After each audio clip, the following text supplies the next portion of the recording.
আসসালামু আলাইকুম ভিউয়ার্স, আমি আজকে আপনাদেরকে কিভাবে নিরামিষ কাঁচা কাঁঠাল রান্না করা যায় যেটাকে বলে এঁচোড়।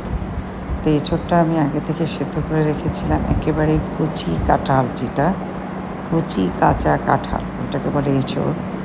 ওটা আমি রান্না করে দেখাবো। আমি এটা যেহেতু কোনো মাংস মাছ কিচ্ছু দেবো না, এই জন্য একেবারে অনেক মশলা দিয়ে তেল টেল দিয়ে একেবারে মাংসের মতো করে রান্না করব।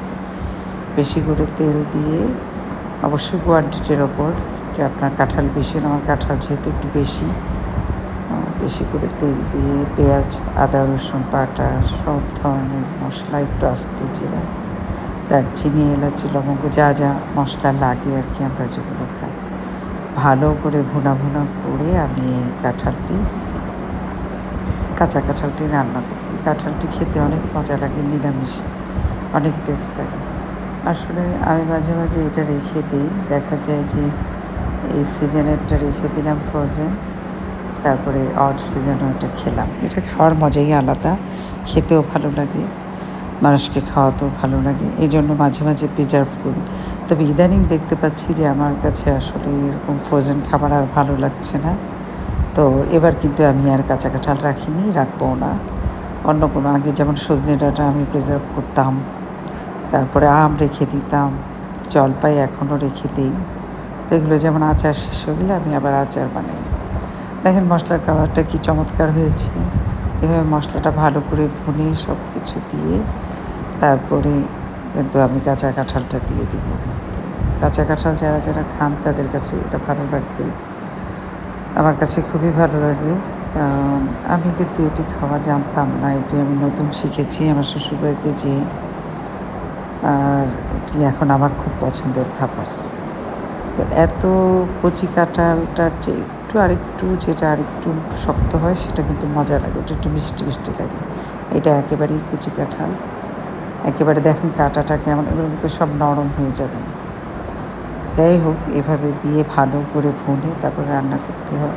আসলে যে কোনো রান্নাই আপনি যদি মনোযোগ দিয়ে করেন আর যদি সেটি টাটকা হয়, শুধু সেটি না, সব ধরনের মশলাগুলোও যদি টাটকা হয় তাহলে কিন্তু যে কোনো খাবারই মজা লাগে।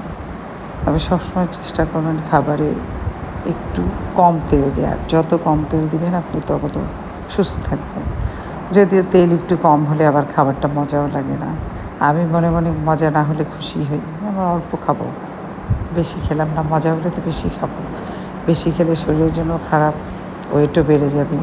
এগুলো চিন্তা করেই আমি সবসময় যতটুকু পারি একটু কম কম তেল মশলা দিয়ে খাওয়ার চেষ্টা করি। তারপরে হয়ে ওঠে না সবসময়, মাঝে মাঝেই দেখা যায় খুবই গুরুপাক খাবার খাই, রান্না করি, এটা করি। অনেকেই করেন, আমরা যারা গৃহিণীরা রান্নাবান্না করি তারা অবশ্যই চায় সবাই যেন আমার খাবারটা খেয়ে মজা পায়, বলে যে না এটি মজা হয়েছে, কীভাবে রান্না করেছেন, প্রশংসা করে, এই আর কি। এটি সব মেয়েদেরই একটি চাহিদা, সবাই চায় যে তার রান্নাটার প্রশংসা। কিন্তু খারাপ খাবার রান্না করে প্রশংসা তো নিশ্চয়ই পাওয়া যাবে না, তাই না? এই জন্যই ভালোভাবে রান্না করতে হবে, যে কোনো খাবারই ভালোভাবে মনোযোগ দিয়ে রান্না করতে হবে, ফ্রেশভাবে। যাই হোক, আমার এইটা দেখেন আমি কাঁঠালটা দিয়ে বেশ ভুনা ভুনা করেছি। এরপরে আরও ভুনা ভুনা করে আমি একটু পানি দিয়ে দেব, এভাবেই আর কি রান্না করি পানি দিয়ে। যেহেতু এটি সেদ্ধ কাঁঠাল, তো এটিতে আর বেশি পানি দেওয়ার প্রয়োজন হবে না, অল্প পানি দিলেই হয়ে যাবে। তারপরে আমরা এটি একেবারেই ভাজা ভাজা করে তেল উঠিয়ে নামিয়ে ফেলব। যা বলছিলাম যে খাবার মজা হয়, যত বেশি মশলা যত বেশি তেল দেবেন ততই মজা হয়। তবে সব কিছুরই লিমিট আছে। শুধু তেল আর মশলা একগাদা দিয়ে আপনি রান্না করলেন তাতেই যে আপনার খাবারটি মজা হবে তাও কিন্তু না। খাবার মজা করার কিছু টেকনিকও আছে, সেগুলো আপনাকে ফলো করতে হবে। আমি মাঝে মাঝে বিভিন্ন খাবারে একটু চিনি দিয়ে দিই, চিনি কিন্তু খাবারের স্বাদ বাড়ায়। আর জিরার গুঁড়া তো দেয় সবাই, আমিও দিই। তো এইভাবে আসলে রান্না করলে খাবার অনেক মজা হয়। আর খাবারের কাছ থেকে সরে গেলে, খাবারটা যদি পুড়ে যায় তাহলে কিন্তু সেটি একেবারেই টেস্ট লাগে না।